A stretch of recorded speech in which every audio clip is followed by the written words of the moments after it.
Chairman P T I barrister Gohar Khan نے level playing field کے لیے سپریم کورٹ میں درخواست دائر کر دی ہے۔ درخواست میں وفاق الیکشن کمیشن اور چاروں حکومتیں فریق۔ درخواست میں کہا گیا کہ پی ٹی آئی کارکنوں کو ہراساں کرنے سے روکنے کے احکامات جاری کیے جائیں۔ پی ٹی آئی کارکنوں کو ہراساں کرنے سے روکنے کے احکامات جاری کرنے کی استدعا کی گئی ہے۔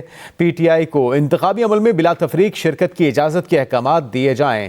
Chairman P T I barrister Gohar نے لیول پلینگ فیلڈ کے لیے سپریم کورٹ میں درخواست دائر کر دی ہے۔ درخواست میں وفاق الیکشن کمیشن اور چاروں حکومتوں کو فریق بنایا گیا۔ درخواست میں کہا گیا کہ پی ٹی آئی کارکنوں کو ہراساں کرنے سے روکنے کے احکامات جاری کیے جائیں۔ جہاں زیب عباسی ہمارے نمائندے، ان سے مزید تفصیلات جانتے ہیں۔ جہاں زیب، کیا درخواست کی گئی ہے چیئرمین پی ٹی آئی کی طرف سے؟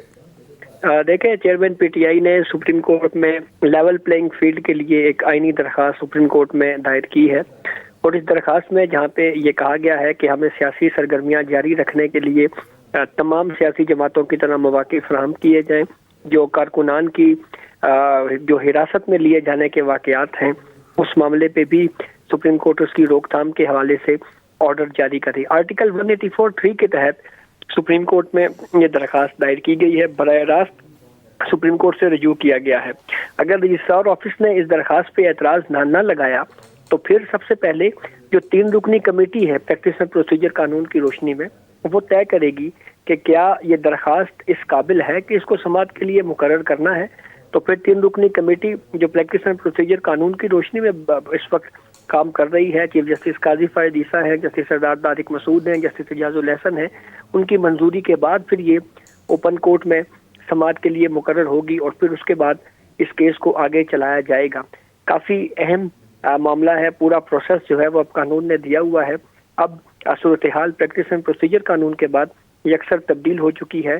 اب اختیارات کا مالک فرد واحد نہیں ہے، بلکہ 3 رکنی کمیٹی ہے جس نے متفقہ طور کے اوپر یا پھر اکثریت سے فیصلہ کرنا ہے کہ یہ درخواست قابل سماعت ہے یا نہیں۔ جی بہت شکریہ آپ کا جہاں زیب عباسی۔ آپ کو اس اہم خبر سے آگاہ کریں، پی ٹی آئی کو انتخابی عمل میں بلا تفریق شرکت کی اجازت کے احکامات دیے جائیں، یہ استدعا کی گئی ہے چیئرمین پی ٹی آئی کی طرف سے سپریم کورٹ سے۔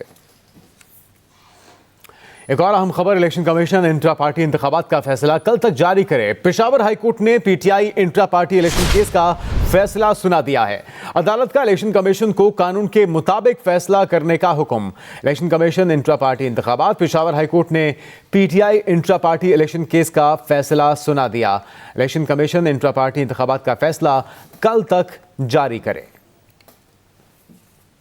خدشہ ہے پی ٹی آئی کو بلے کا نشان نہیں ملے گا۔ Chairman P T I barrister Gohar کہتے ہیں کہ نشان نہ ملا تو ہمارے تمام امیدوار آزاد تصور کیے جائیں گے۔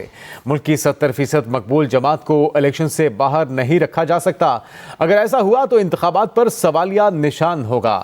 بیرسٹر گوہر کی طرف سے خدشے کا اظہار کیا گیا کہ پی ٹی آئی کو بلے کا نشان نہیں ملے گا۔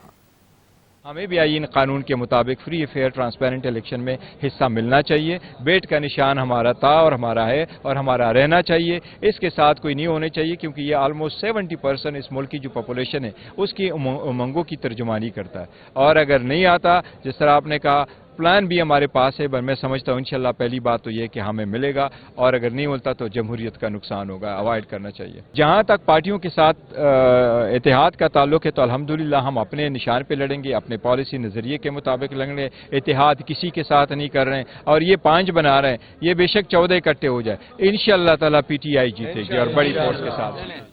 تحریک انصاف کے مختلف ڈی آر اوز اور آر اوز پر تحفظات۔ تحریک انصاف نے الیکشن کمیشن میں درخواست دائر کر دی۔ درخواست میں موقف اپنایا گیا کہ بعض اضلاع میں پی ٹی آئی امیدواروں کے کاغذات نامزدگی وصول نہیں کیے جا رہے۔ کچھ اضلاع میں ڈی آر اوز اور آر اوز کے دفاتر بند کر دیے گئے ہیں۔